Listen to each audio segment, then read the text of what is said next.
Hey, hi, good morning, good afternoon, good evening from wherever you're joining in from the APAC region. So, welcome to the introductory session of Gen AI Academy APAC edition. So, building on the successful launch in India, wherein we had a lot of developer interest over the past year, we are introducing an expanded APAC edition of Gen AI Academy. The Google Cloud Gen AI Academy APAC 2026 is a premier challenge-based learning and development program designed to significantly upskill technical professionals and developers across the region in generative AI technologies on Google Cloud. So, as I was mentioning, right, we were doing Gen AI Academy in India the past year. After all the reception that we received, the amount of encouragement from the developer ecosystem, the amount of upskilling, the people, the stories that we got, how they were upskilling on Google Cloud technologies, we are here. We are inviting the developers from Asia Pacific region now. So this edition is open to the entire Asia Pacific region. The countries that you can see over here, starting from India, Australia, Indonesia, Philippines, Singapore, Bangladesh, China, Korea, all the countries and many others which are in Southeast Asia, Korean region, Australia, New Zealand, etc., are welcome to participate in this edition of Gen AI Academy. Okay, so while the question remains for the developers, like what is in it for them? What is the journey that they would be going through? What is in it that they will be getting out of this program? So first of all, without wasting much of time, I'll quickly take you through what is in it for the developers. So, any form of a developer, whether they are professionals or startups, whenever they register onto this program, they are selected, they are made to choose a track. So, there are different tracks. If you'll see right now, there's one cohort. The first cohort is live on the website for those who have already registered and have joined us today. So you will have multiple cohorts. The first cohort is live at this stage. The first action in the cohort that you need to do is select a track. Tracks are for different functionalities. Some might be AI heavy, some might be data heavy, some might be infrastructure heavy. Once you have selected a track, you attend your respective workshops for that track. You get a hands-on learning from Google developers who would be taking these sessions. And again, of course, we'll be having multilingual sessions. So to speak of, to be precise, we'll be having sessions in English. We'll be having workshops based on Bahasan language for Indonesian region. We'll be having in Korean language, as well as we'll be having in Chinese language. Then moving on, the next step that we have is completion of Codelabs. So Codelabs is an essential part. It is a mandatory step that needs to be completed by developers. Post that, you can also opt for completing Google Skills, wherein you'd be learning more enhanced and completing on hands-on labs of Google Cloud technologies. Post which, there's an MCQ assessment, which is a checkpoint for the developers who have completed all these steps. And on all of these learnings that they have had in their track, be it the workshop, be it the completion of code labs which are associated with those workshops, and then again the Google skills that are associated with those workshops, and the MCQ assessment, you will be building upon a project which will be a submission for this project. Post which, the hackathon would be open for that specific cohort. So each cohort, starting from right now as we are speaking, we are in the first cohort of this entire academy program. The first cohort will have the hackathon towards the end of the cohort, and post that we again start with a new cohort with new tracks, etc. Now, what's in it for developers? I've told you the upskilling journey. I've told you what you will get out of it in terms of learning, etc. But that's not all. Obviously, we have a lot of prizes, rewards, etc. So there's cash prizes. There's Gen AI Master Certificate that you will get upon completion of the entire academy journey. So if you complete the entire academy journey, you will be eligible for a Gen AI Master Certificate. Obviously, there will be goodies in between, which you can claim multiple campaigns that will be running. Then there will be a graduation ceremony. So, until the hackathon of the cohort, the entire phase is the learning phase, wherein you are attending a workshop, you are completing Codelabs. If required, you can also complete certain Google skills. Then post that you'll be attempting the MCQ. If you clear the initial benchmark of the MCQ score, you would be also submitting a project. If all the steps have been completed successfully, if all the criteria are met, you'll be getting Gen AI Master Certificate. You'll be having a graduation ceremony for people who are completing those. And again, obviously, there's something which is Gen AI Elite Club, alumni network, which would be created out of this. So there's a lot to take up, both in terms of learning, both in terms of rewards, in terms of recognitions. Now, having said that,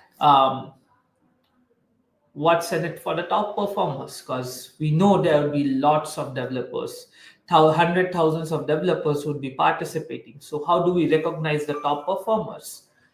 So for that, if I deep dive into the reward section, participants who complete all the action item in at least one of the tracks will earn the Gen AI Master Certificate, as I mentioned earlier.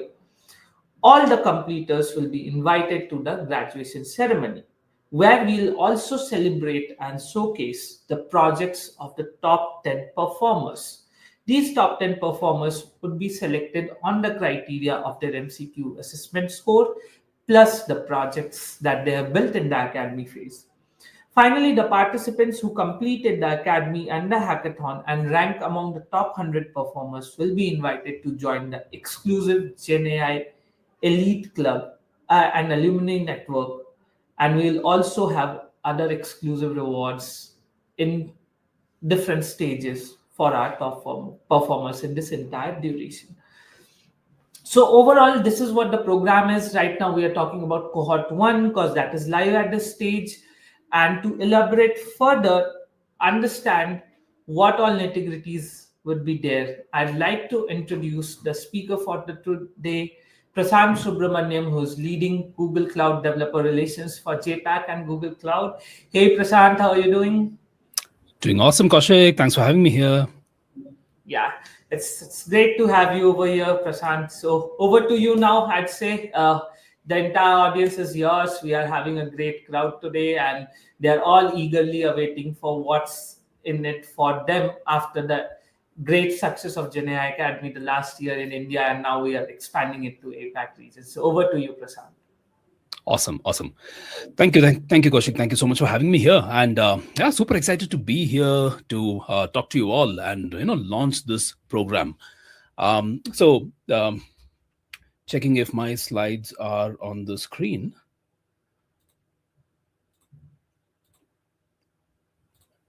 Yes, there, Prashant. Yep, there we go. Okay, awesome. Cool. So, like I said, super excited to be here to launch the first cohort. All right, so let's start with this. This is the first cohort that we're going to be running as part of the Gen AI Academy in 2026, right? And this is the cohort that is going to be running from January till March. So we're going to be running this quarterly. It is February, as you can see while we're doing this session. But the website has been live, you would have been registered, and you can maybe already start looking at some of the content and how we're going to go through this, right? So the cohort has essentially started, and we are taking it a notch further through February. So the way that you look at this, right, as you can clearly see from on the slide right now, is we have thought about each cohort structured into two parts or two phases.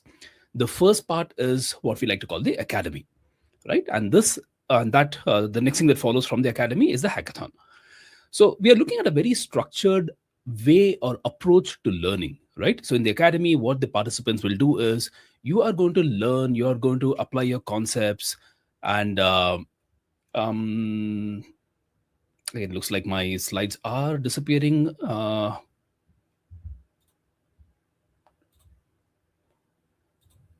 Kaushik, if you could just check if my slides are okay and if they're displaying, let me know. Yeah. Prashant, it's back now, but we did see there was a glitch for a duration. Yeah. I think it looks like whenever you go out of the screen. So why don't you stay on the screen with me? I'll like to Okay, have you okay. as company there. Yeah. Awesome. No, it's always fun, right? It's always exciting when we have to handle some technical issues while we are presenting. Yes. Uh, Yeah. right. So as I was saying, we are looking at this in two phases. One is the academy phase, and one is the hackathon phase. So in the academy phase, what we're going to be doing is we're going to have a very structured learning program. So we're going to be looking at teaching you certain concepts. We're going to give you practical, real-world examples and real-world implementations to learn and implement these concepts. Right. So we'll be having hands-on code labs. We'll be having sessions as well, learning content. We'll be walking you through workshops where you will do hands-on, learn these skills by actually implementing it. We also have optional Google Skills labs, right? And why this is optional is this is your learning investment, right? So these are uh, resources that is available to you to learn and make use of, right? But whether you think the code labs and the sessions are sufficient, or whether you think you want to go through additional learning content in the form of Google Skills labs, that's completely up to you. As Kaushik was saying, we will then have multiple choice questions, so MCQ assessments, and finally a project submission where you can showcase your learning. Right? You have to whatever you learned, you apply that and show that you are actually able to implement a project using these skills. Now, this is the practical part of it, right? Once that is done, every cohort, at the end of every cohort, we'll have a cohort specific hackathon. And here, everyone who is part of this cohort will be given a single problem statement, right? So you'll have a common problem statement and you will try to solve this challenge, right? And we will get to more details about the logistics of how this hackathon will happen as we get to that stage. But you form teams and you go ahead and challenge yourself to solving this problem statement during this hackathon. So this is how we're thinking about it, right? Learn, implement, and then challenge yourself, right, with your learnings. Yeah. So in cohort one, the way we are thinking about it is, all right, we have kickstarted this off. So what we want to do is you've been using AI, you've been using AI agents, you've been building a lot of things yourselves, right? What we want to do is we want to see how to take you from going beyond simple demos and prototypes to actually building production ready Gen AI applications on Google Cloud. Right. So that is the theme of the first cohort. And we, as Kaushik mentioned, there are multiple tracks. You can choose which track you want to you want to learn. Right. And we have essentially three tracks that we have come up with in cohort one. And each of it addresses one specific aspect of this production ready Gen AI applications. Now you can choose one or more of this as per your interest, as per the time that you have available. So the first track is about building and deploying AI agents. We will be using Gemini, we'll be using Google's ADK or the Agent Development Kit, and we will be deploying agents to Cloud Run. So this is track number one, all right? Building and deploying AI agents. In track number two, we will see how you can connect these AI agents to real world, right? So it could be tools, it could be services, and we will be using the industry standard protocol that where agents talk to tools, right? This is called MCP or Model Context Protocol for those who know of this. And again, if this is sounds alien, then just wait. We will have explain this more as we go through those sessions and workshops that we have planned for you. So track two is how you connect your AI agents that you have built to real world data. And then track three, right? You have your application, you build anything, you're going to be running it in production. You, of course, want to be storing information. This could be user information, this could be personalization, application information. You need databases, and not just any databases that is ready for you. It's this current AI generation or AI ready databases, right? So, for example, things like an AlloyDB. So, we'll be introducing some of these databases to you and helping you understand how you can leverage this while building out your AI applications. So these are the three tracks, and we'll be also going through the learning outcomes and how you're going to be incorporating some of these learnings as you go along. Awesome. So again, all right, double clicking into the way that we have structured this. This is a quarter of learning, continuous learning, technical mastery, going really deep into some of these concepts and coming out with skills and capabilities that help you be market ready, right? And that where you have projects that you could showcase your learning. So this is how we are thinking about it. And this is, as we said, this is cohort one. So we'll be having this in three cohorts, right? So this cohort one, two, and three on a quarterly basis, we'll be having three cohorts that walk you through this learning approach. So it's not just a single training, right? We're not just doing one training and then you forget about it. We don't want to leave you there, and you also don't want that to be the way that you go about, right? Learn something and then not know what to do with that. So we are going to form a very rigorous program of learning, challenging yourself, building projects, and using our guided challenge based learning approach that we are going to come up with. Right, so this is where you'll be using, as I said, the cohort one is going to be about using some of our Gen AI tools, using the SDKs and ADKs, thinking about container runtimes, and how to use databases to solve some of these complex real world challenges. Okay, so this is the structure that we're thinking about. Great. I think we understand how the program is going to be run, right? And you will experience it as we go along. But let's get started a little bit in terms of context setting, right? And of course, you would have heard me name drop this particular word multiple times through the last, 10 minutes that I was talking, and that is agents, right?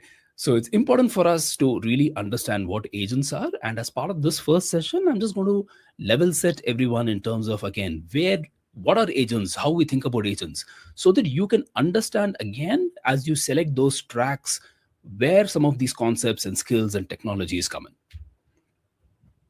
So what are agents? I'll get to what is there on the slide. But agents have been a buzzword since maybe the last year, maybe even before, but definitely it was a buzzword in the last year, right? 2025. And we are continuing in 2026 to use the word agents, and agents itself as a concept continues to ride this hype cycle. So which means this is here, right? There's something about it. It's not gone up the hype cycle, gone down, and then people have forgotten about it. It is still very, very important. We haven't exploited the full potential of agents, and we continue to build more and more autonomous agents that solves real world problems and use cases. So agents is really, really important. There is a lot that we can still innovate and do with it, but it's important for us, therefore, to understand again what exactly are agents, right? So that we can leverage it in the best way possible. So going to the definition that we have, the way we think about agents, you'll see multiple definitions of agents, but the way we think about it is, agent is essentially an application, right? That's a baseline. It is like any other software application that you've been building. Agent is an application, but it has some specific aspects to it. First aspect, it uses AI models, the generative AI models, the large language models. It needs to use that because that is the brain of the agent. It needs to use that in order to make decisions, in order to think about the problem statements.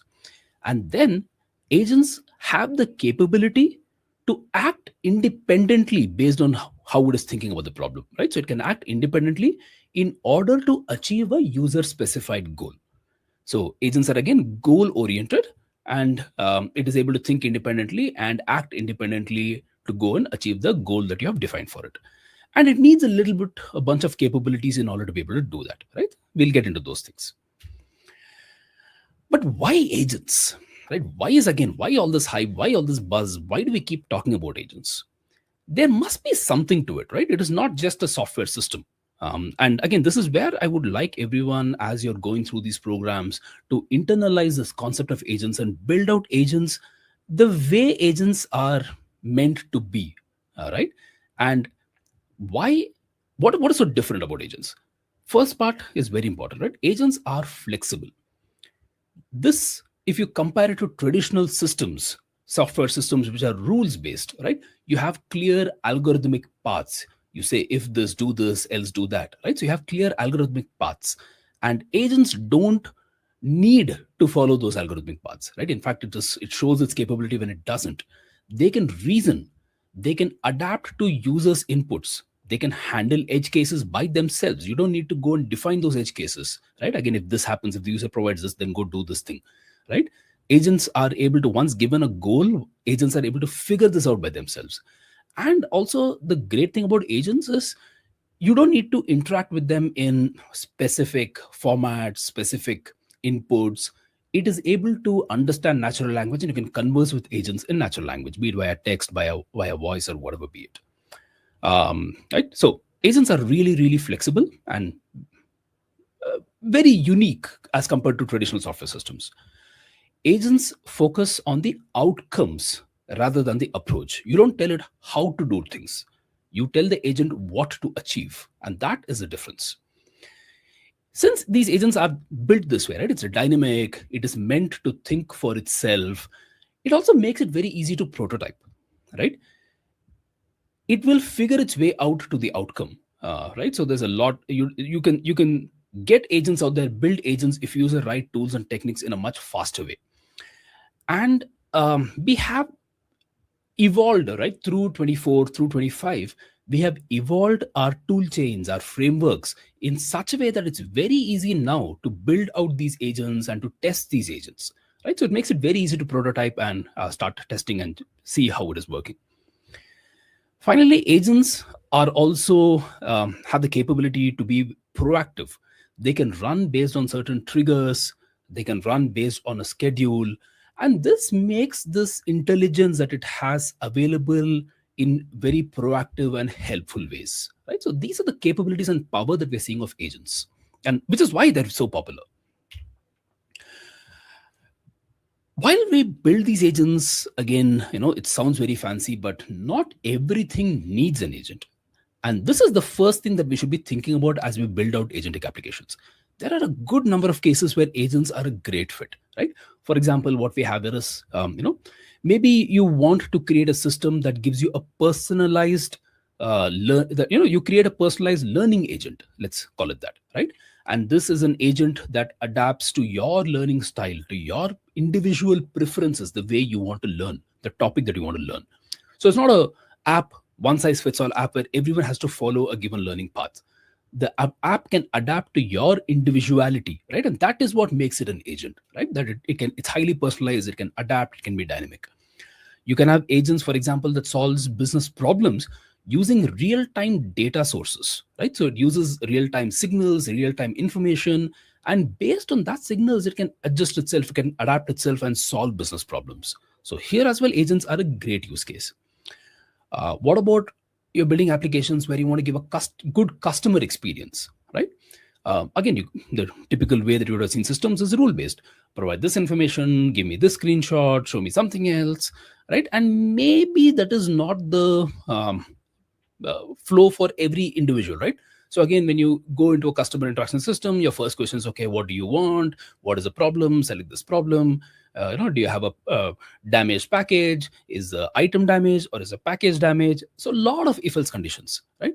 Whereas if you want to give your customer a great experience, you can build systems that are completely autonomous, that can use signals to understand what the user wants and take them through the right flow, right? So again, agents are very good use cases for this.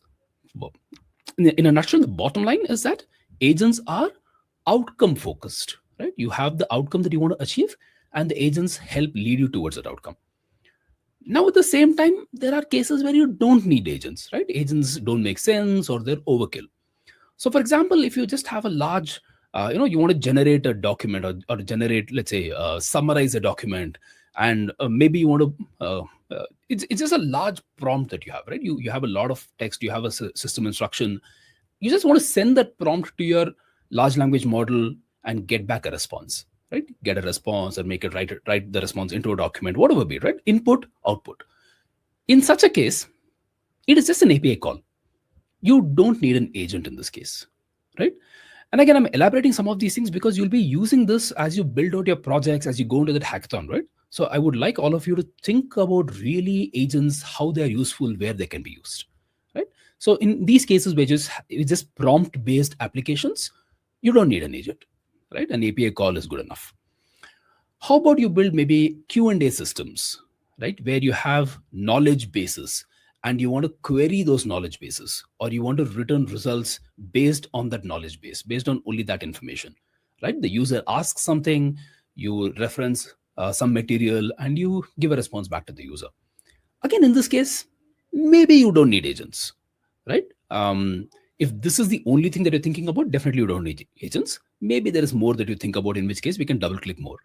But typically in these cases, you need a RAG architecture, or retrieval augmented generation systems, right?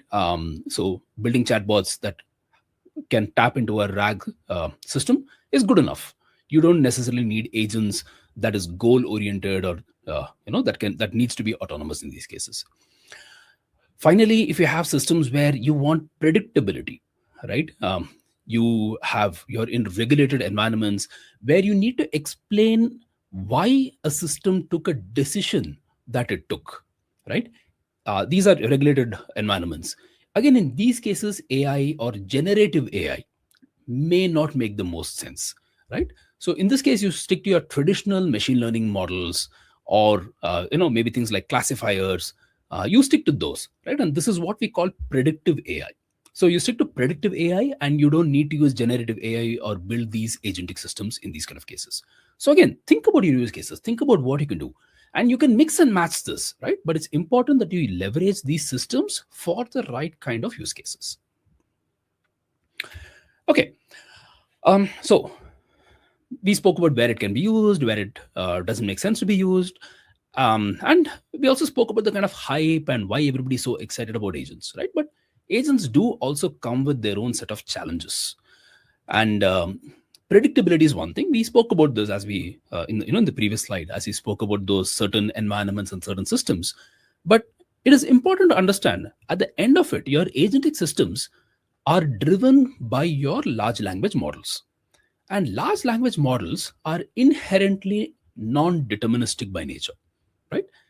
You need not get the same output every time you give it the exact same input, right? It could vary. And you have to use a few techniques to probably try to get some repeatability, but there is no guarantee in that, right? So if you need predictability, if you need systems to behave exactly the same every single time, um, you may have some it's an expectation mismatch.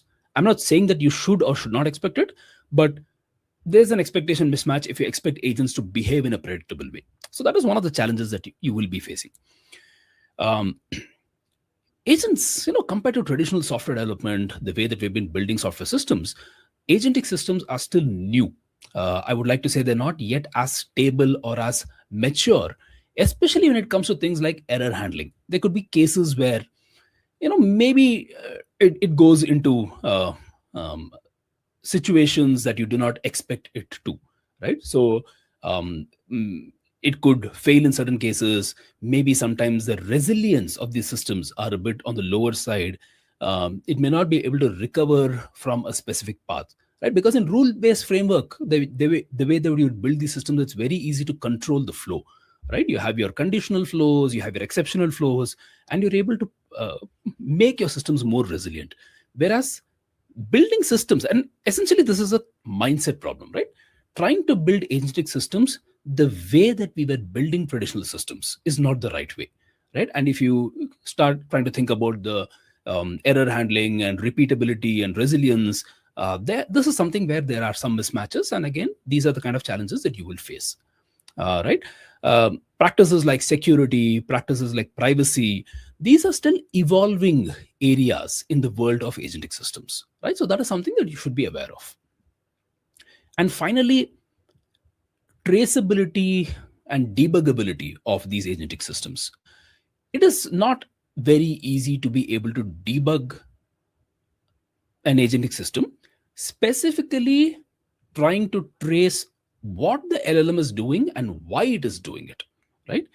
If you want to understand how the LLM arrived at a particular thought process, a reasoning, it may not be possible to trace that, right? Or be able to debug that.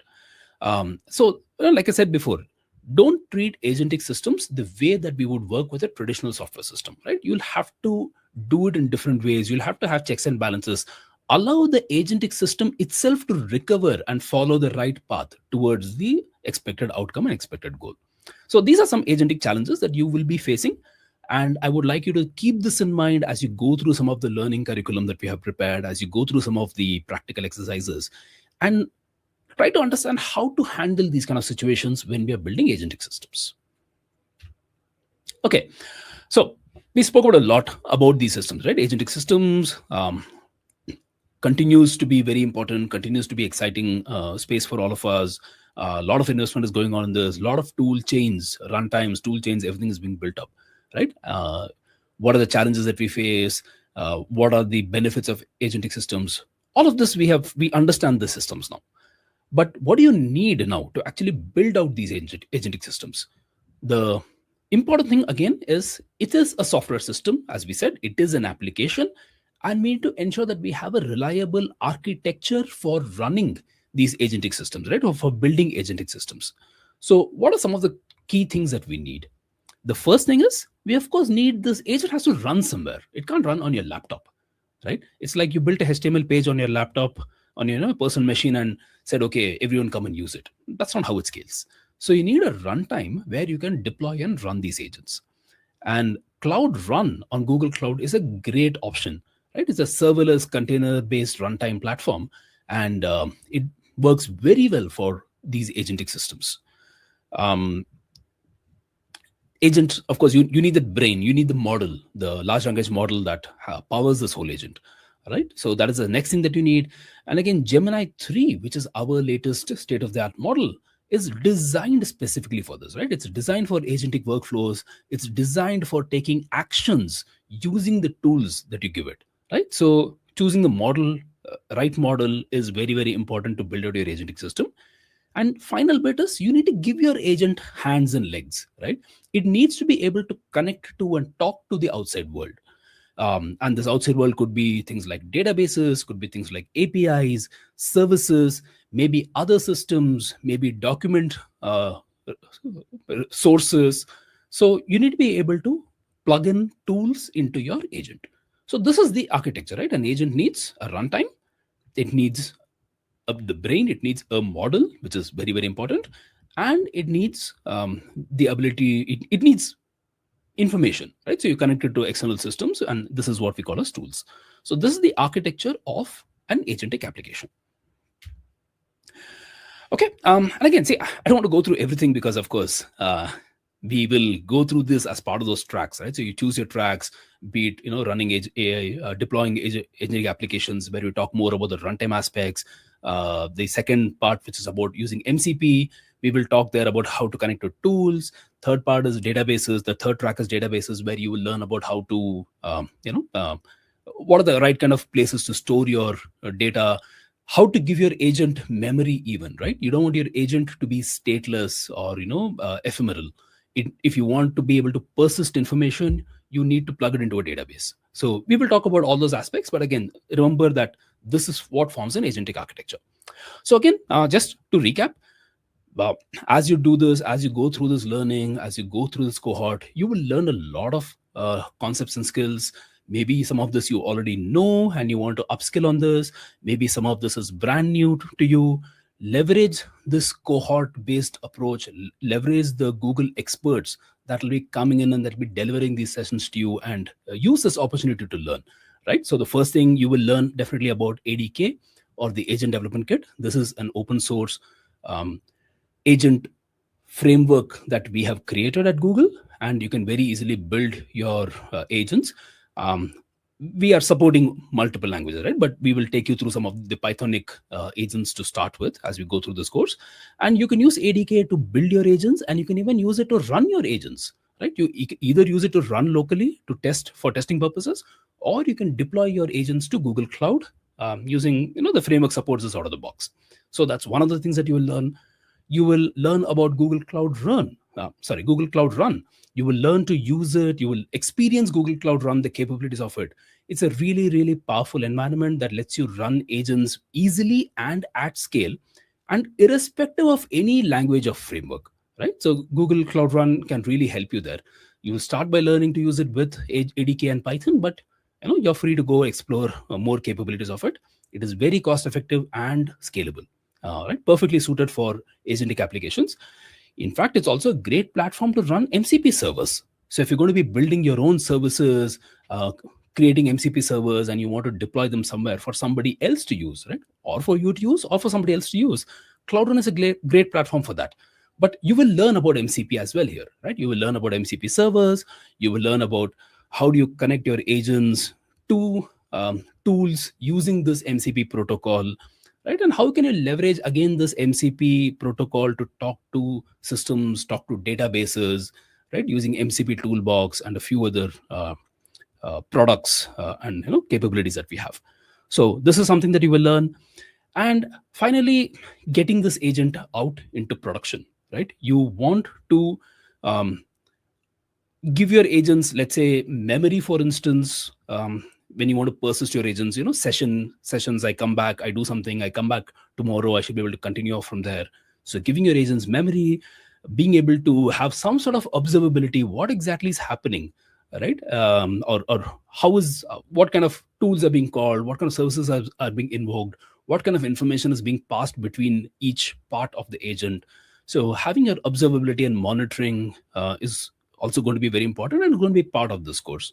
So these are all the things that you will be learning a lot more, but this is what we envision some of the key aspects that you will learn as you go through the first cohort.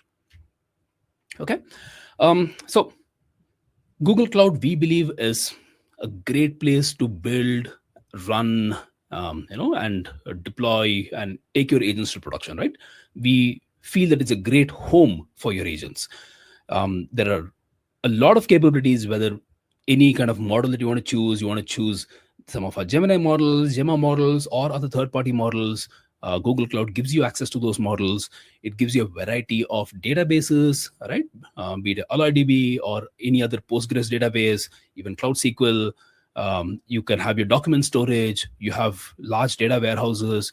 Any kind of data requirement that you have that you want to provide access to your agents, you're able to leverage those capabilities. There's a huge variety of runtimes, right? Be it agent engine specifically designed to run agents, be it Cloud Run, where you can run agents, MCP servers, or any other APIs or services, right? Or if you want to take infrastructure control into your own hands, you even have the Kubernetes engine, GKE, Google Kubernetes engine, that is there on Google Cloud, right? So pick and choose your flavor, the way that you want to do it. You will be able to monitor and observe. So the entire operation suite is available for you on Google Cloud for you to run and monitor and observe your agents that are running in production. Right. And again, being able to connect to various services, right? Be it your Google Drive services, Map services, Gmail, all of these capabilities and connectors are also available on Google Cloud, right? So it's one single home for you that gives you a lot of capabilities and options for you to build, deploy, and run your agents. So we hope you'll be able to leverage this to take your agents from the prototype phase, from running locally, to actually make it production ready, to being able to share it with your family and friends even, right? Show off what you've built and leverage these capabilities to make your agents something that you'll be proud to share and that you can give access to others. All right. With that, the last thing, again, just as to repeat, and interestingly,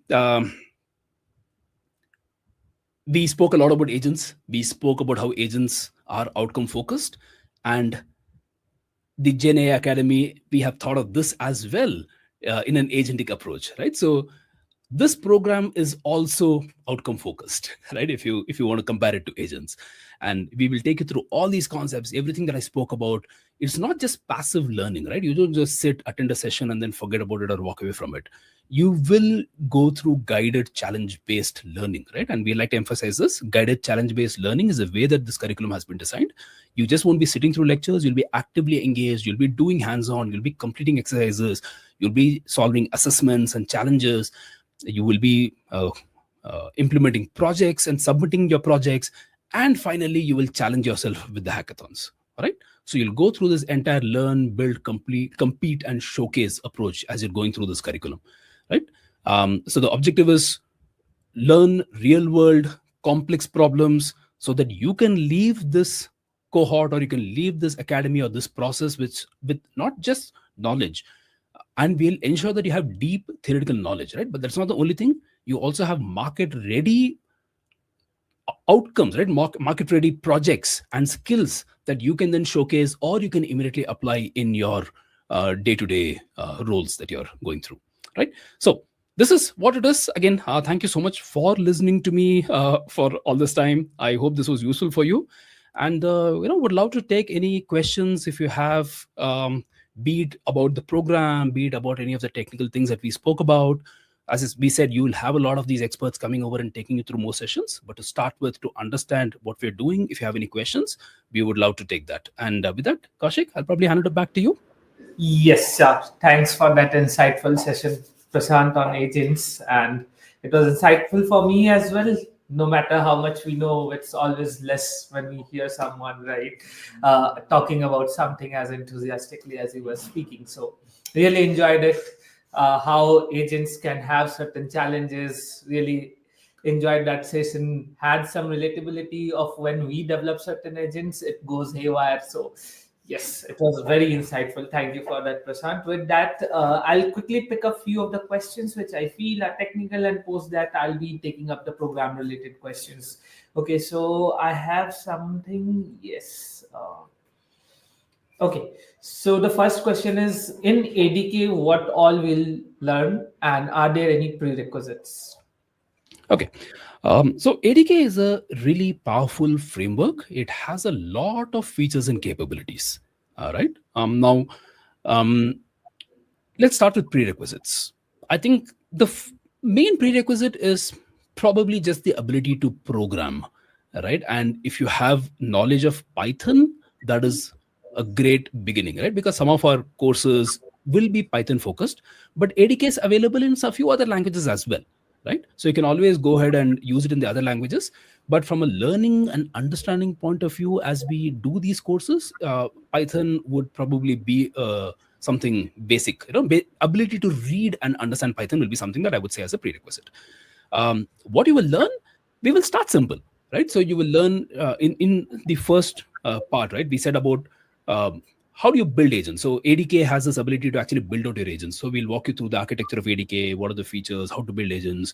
We will show you the capability to actually deploy on a runtime using ADK. Right, so ADK will be able to package your applications into containers, and you can deploy that onto Google Cloud on Cloud Run or any other container runtime.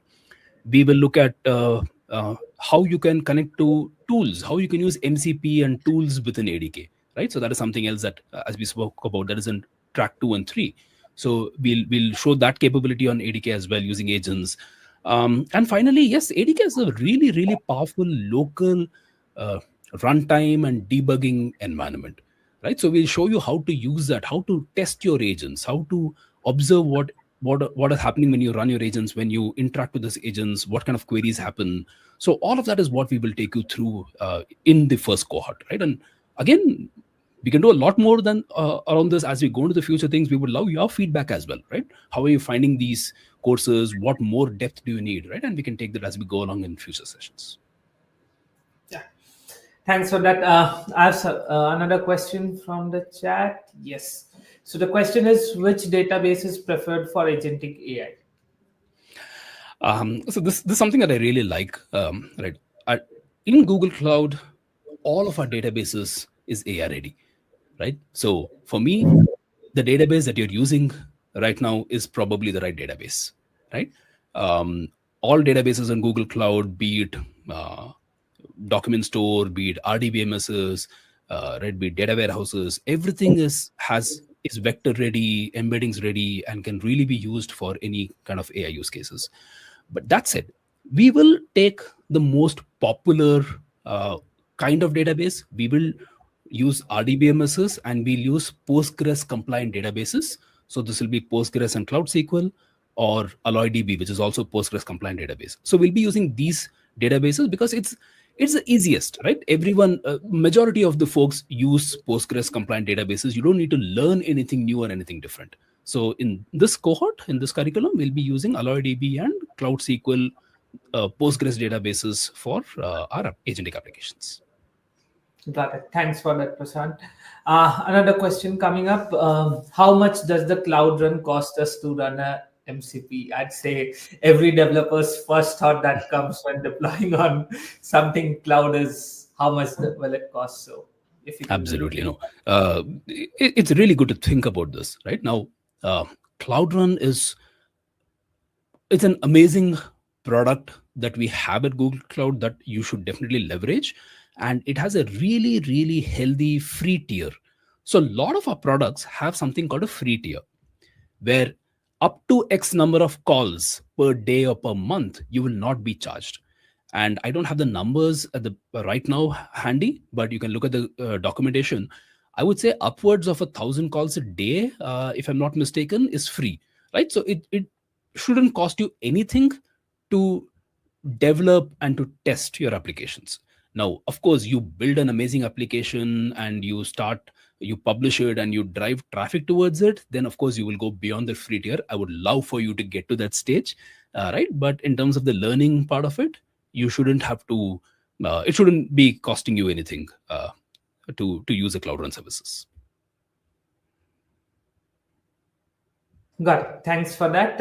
Another question coming up, which is, can AI orchestration be used in areas of work like cybersecurity and high-end sales? No, absolutely yes. So it's interesting. I mean, it's probably not in the scope for this cohort, but great. I mean, just think about it as well. Um, you can do multiple things, right? So one is you can design your own AI systems to handle cybersecurity incidents, maybe, right? Um, so again, think of it in a goal-based approach, right? So what do you need? What is the outcome you want to achieve? You want to identify, triage what the problem was, what happened. You want to maybe observe and monitor for security loopholes.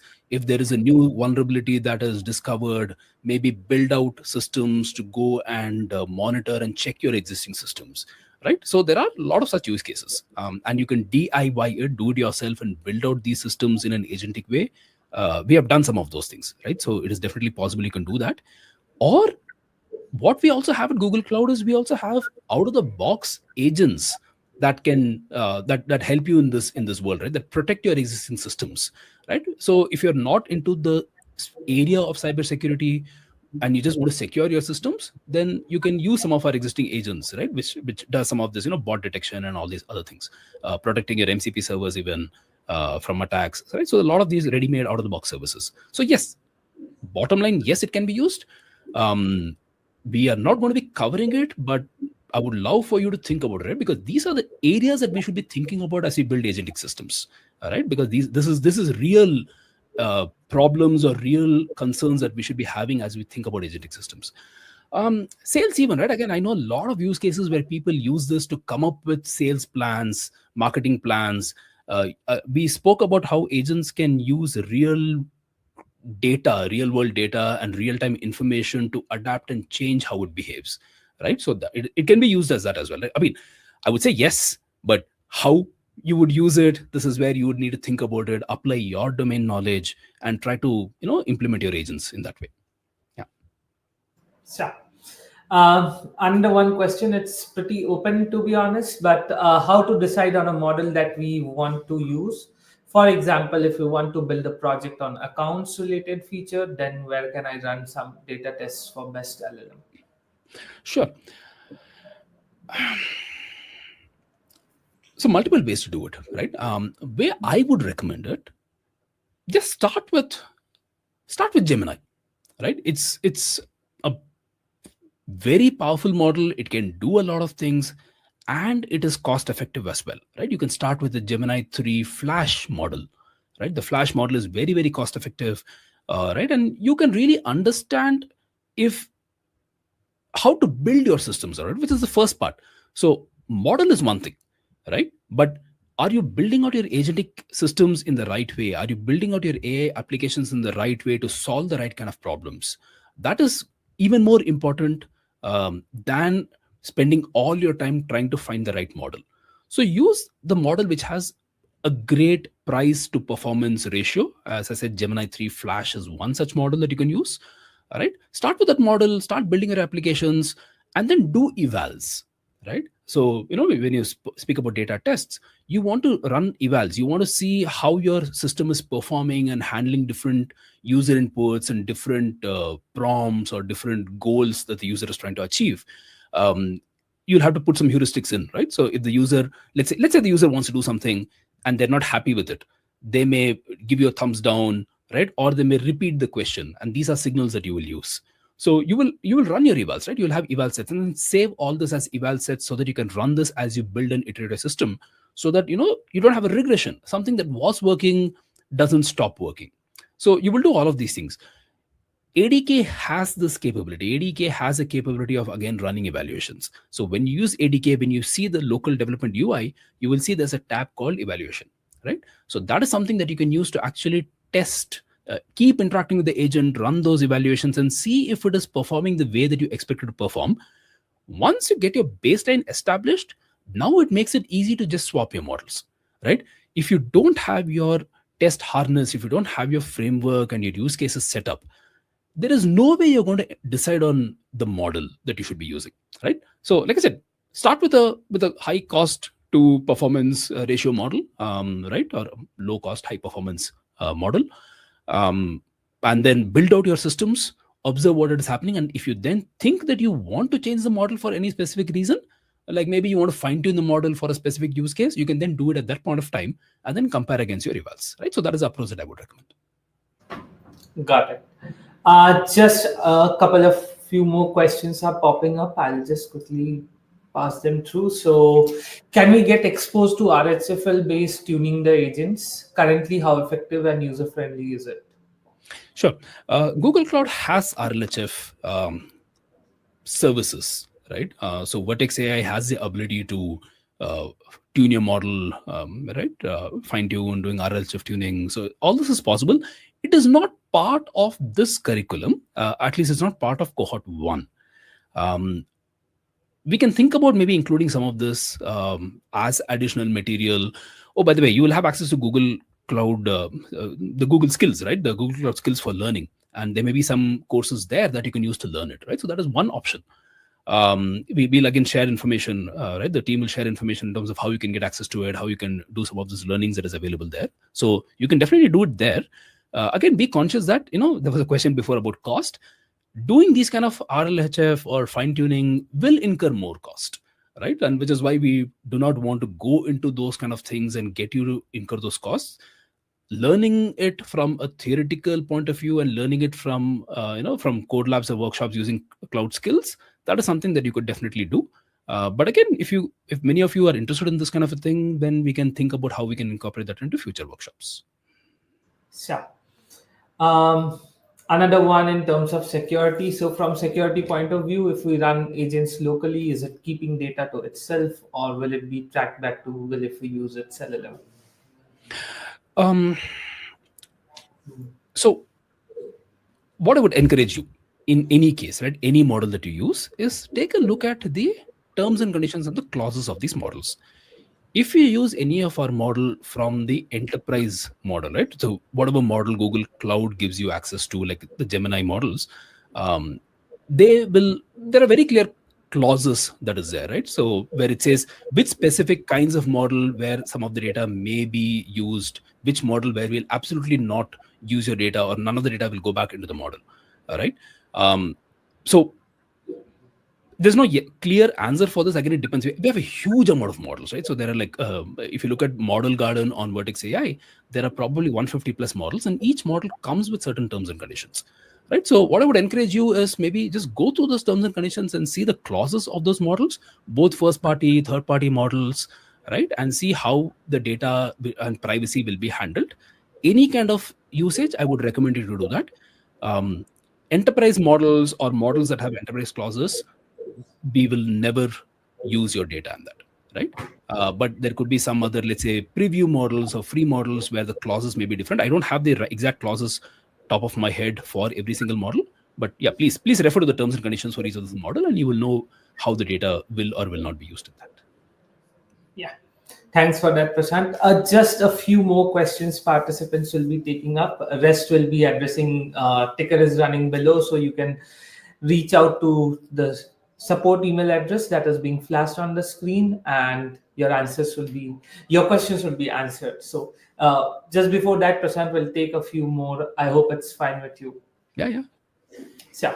So okay, it's about your like the statement that you are putting up. You mentioned earlier that we cannot use agents in regulated environments. So, do you mean that life sciences and healthcare domain by when you are speaking about regulated environment? No, I mean, there are a lot of cases, right? There are a lot of regulated environments, and there is no hard line whether you can or cannot use, right? So when we talk about regulated environments, we need to understand what those regulations are. For example, there could be some environments where we have a regulation around the data movement, right? Like, very simple, the data has to be within the region, the country boundaries, right? Now, when you use build agentic systems in these cases, ensure that all the components of the system, the databases, the AI models, everything is within the country region. Now, in Google Cloud, we have regions in Bombay, Delhi, right? Within India, if you're building in India, for example, I'm taking, this is an APAC wide cohort, but I'm just taking India because I'm based out of India here. But there are two regions in India, right? And if I leverage the systems that are, deploy these resources, the API, the AI models, and the databases and every other resource that goes into the system, if I have it within India, I'm complying with the local regulations, right? Similarly to any other region, we have it in multiple regions across APAC, right? So that is one when it comes to regulations. There are other regulations where, again, I'm not an expert in these domains, but for example, there could be some regulations around, let's say, healthcare or in the medical domain, where there has to be a human in the loop, right? You cannot give medical recommendations or instructions without a review by a doctor, for example. So that is a regulation, right? If you have those kind of again, country to country different regulations exist, but now that is also a regulated environment, right? So ensure in those cases you have a human in the loop, right, and not just directly give your output to your end users when you build out your agents. That is one thing. As I said, what I was saying in the previous case was there are certain domains where explainable AI is a regulation. You have to be able to explain what happened, why it happened, right? In those cases, again, you provide more instructions or you break it down. You don't make your agents completely autonomous. So when you talk about ADK, right? Again, the question before about ADK, we may cover it, but you will definitely find it in the documentation. ADK also lets you create agentic workflows. First do this, then do this, then do something else, right? Based on certain decisions. Now, that is not a fully autonomous system. It is a workflow based system that also leverages some AI capabilities. But again, that lets you be a little bit more compliant because you have a more clear flow in terms of how your system executes. It's not just a an opaque box. All right. So again, this is basically what I mean, right? So there's no yes or no answer that you can or cannot use agents. But if there are regulated environments, you need to understand the regulations, right, and use an appropriate kind of design or architecture to build your systems out. Got it. Thank you, Prashant. Thanks for that. I'll quickly take up a few program-related questions that are popping up, and rest that we haven't been, unfortunately, not been able to answer. Will answer as soon as you write back to us. And we are also jotting down your questions. If there are some common questions, we'll be putting it up in FAQs so that you have a prominent answer to all of those queries. So, yes, there are a lot of questions as usual, that whether we get to visit Google offices. There are multiple programs across different verticals wherein you get those opportunities, but this is an APAC wide virtual program that we are running for, say, the entire APAC region. So that could help answer those questions. Yeah, there are a lot of questions regarding credits. So, yes, to answer both those questions for both Cloud Labs as well as Google Skills. So for Code Labs, you do not need any credits, but to deploy it on Cloud Run, we'll be providing you with some credits. You'll have an option on the dashboard where you can request for the credits, and we'll be providing you credits for deploying it on Cloud Run. To answer for Google Skills, basically, you can request for credits. We'll be providing you those credits, and you can learn as much as you can. That's suggested skill labs which will be provided to you based on the track that you choose. You can attempt those. So I'd say that answers the questions that were there in terms of credits for both the Google skills as well as Codelabs. um, yeah, one question I see which is program related, but I'd say, Prashant, if you could answer that, like, what is the difficulty level of Gen AI Academy? Is it suitable for beginners with little or no background in AI or machine learning? Um, so we do expect. I mean, you definitely don't need AI or machine learning, right? I mean, the traditional way of machine learning, yeah, that we've been, predictive AI as we like to call it. You definitely don't need that capability, right? As long as you are able to write computer systems, write programs, write code, I think that is good enough, right? Because and that is the beauty of AI, right? So you really don't need an advanced mathematics degree or advanced machine learning skills to be able to leverage and use AI. So yeah, I think the answer is no for your specific question. As I understand what you're asking, you don't need machine learning knowledge. You can just come in with any basic application programming skills, and you should be able to leverage the learning that we have here. Got it. The last question, Prashant, for you: will the curriculum cover the topics such as agent evaluation, agentic AI design patterns? We may touch upon a few of the design patterns. There is a lot, right? So we may not be able to go through everything. What we'll try to do is we'll definitely have all of this as part of the, like I said, not the optional skills that we have, right? So all of this will be there in Google Cloud skills as optional skills that you can definitely go through and learn. So yes, the information will be accessible to you. The instructor led workshops and sessions may not cover because we cannot do everything of that, but leverage the offline learning capabilities, and we'll have ways that you can even reach out to the experts, and use the cohort itself, right, to learn and ask these questions and explore specific aspects. Thank you, Prashant. Thanks for that. I see a lot more queries popping up every moment, but unfortunately, with the interest of time that we have, we'll be happy to answer all your queries. Do not worry. The questions that you have put up, if they have not been already answered, we'll be jotting it down. We'll be circulating those. If we feel there are prominent questions across the participants, we'll be putting it in FAQs. And if there are some, we'll be addressing them in the upcoming sessions that we'll be having, as I mentioned, right? And just to explain before we close, the structure is as such: we have three cohorts which will be running right now. The first cohort is running.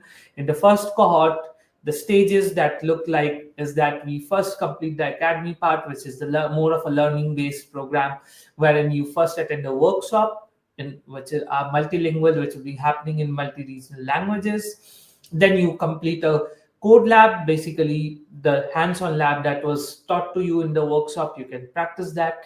Based on that, you'll also have an optional step of completing Google skills based on the track that you had chosen, obviously. There are, again, to address that, there are three tracks overall in each cohort. Once you have completed the Google skills as well as the code labs, you have the opportunity to attempt the MCQ assessment. There would be certain parameters for MCQ assessment passing. Once that is done, you can then, based on your track, you can make a submission, a project submission, which is your prototype. Post that, the hackathon would open up for that specific cohort. And this hackathon, I had a few more questions which I saw, that is team formation a mandate? So team formation, the team range is from 1 to 4, so you as an individual can also participate in those hackathons, and based on that there are rewards and recognition. There's Gen AI master certification, then there's the Gen AI elite clubs. All the criterias, how to proceed, what are the next steps, are all listed on the website. You can have a view of it. Once you register, you'll land onto the dashboard, wherein you again will go through a guided step of what needs to be done. We know there are a lot of action points, but it's all for the participants, it's all for the developers that are out there who are learning, who are growing, and then obviously you get to get the rewards. So with that, I hope we were able to answer all your queries. And once again, Prashant, thank you for joining in and taking us through that insightful session of what agents are, what we can build with agents, and what are the capabilities, as well as what are the things that we should look into or keep into mind when we are building agents. So Thank you, Prashant. Thanks a lot for joining in, and I hope we have a great success this time. Again, the participants are more excited, and since we have opened it up for across the APAC, so welcome everyone to the Gen AI Academy APAC edition. Thanks, Thank you. Kaushik. Thanks everyone for joining. Thank you. Thanks, Prashant. Yeah.